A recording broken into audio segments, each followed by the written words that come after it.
চীনের সাথে সরাসরি সংঘাতে নামার দুঃসাহস নেই মার্কিন প্রেসিডেন্ট ডোনাল্ড ট্রাম্পের। কিন্তু আমেরিকার সত্যিকারের যুদ্ধটা আসলে চীনের সাথেই। আমেরিকা ভালো করেই জানে ইরানের সাশ্রয়ী মূল্যের তেলে শক্তিশালী হচ্ছে চীনের অর্থনীতি। আর চীন যে গতিতে এগিয়ে যাচ্ছে তাতে দেশটির তেলের সাপ্লাই বন্ধ করা ছাড়া ট্রাম্পের সামনে আর কোনো উপায় নেই। চীন যুক্তরাষ্ট্রের অদৃশ্য এই যুদ্ধের বলি হচ্ছে ইরান, ভেনেজুয়েলার মতো দেশগুলো।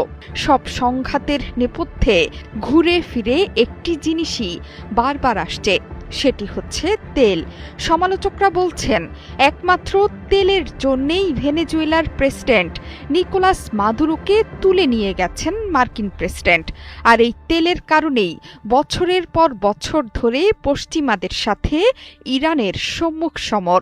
সবচেয়ে বড় শঙ্কার ব্যাপার হচ্ছে তেল যুদ্ধে সবকিছুই করতে রাজি মার্কিন প্রেসিডেন্ট। এজন্য বিশ্বযুদ্ধ বাঁধিয়ে ফেলতেও দ্বিধা করছে না মার্কিন president. Result, and I guess next level, well done, side by side, free. they probably have released the picture. ইরানের তেলের সবচেয়ে বড় ক্রেতা চীন। মার্কিন নিষেধাজ্ঞার কারণে ইরানি তেলের বাজার সীমিত। সে কারণে ইরানের বন্ধু চীনের কাছে চলে যাচ্ছে ইরানি তেলের ৮০% বেশি।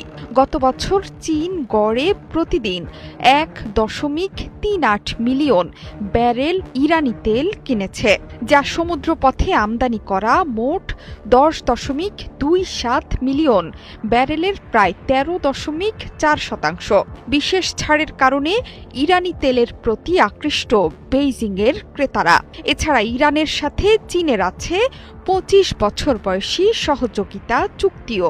তেলের বিনিময়ে যুদ্ধ পরবর্তী সামরিক শক্তি পুনর্গঠনে ইরানকে সাহায্যে এগিয়ে আসে বেইজিং। ইরানের মিসাইল ভান্ডার শক্তিশালী করতে চীনের ভূমিকা অপরিসীম। দেশটি থেকে আনা রাসায়নিক সোডিয়াম পারক্লোরেটের চালান দিয়েই নিজেদের ব্যালিস্টিক মিসাইল ভান্ডারকে সমৃদ্ধ করছে তেহরান।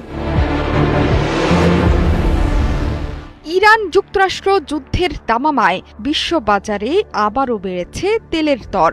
ব্রেন্ট ক্রুড এবং ওয়েস্ট টেক্সাস ইন্টারমিডিয়েট বা WTI এসব তেলের দর এক সপ্তাহের বেশি সময়ের মধ্যে সর্বোচ্চ পর্যায়ে। অপরিশোধিত জ্বালানি তেলের আন্তর্জাতিক বাজার আদর্শ ব্রেন্ট ক্রুডের দাম শুক্রবার ব্যারেল প্রতি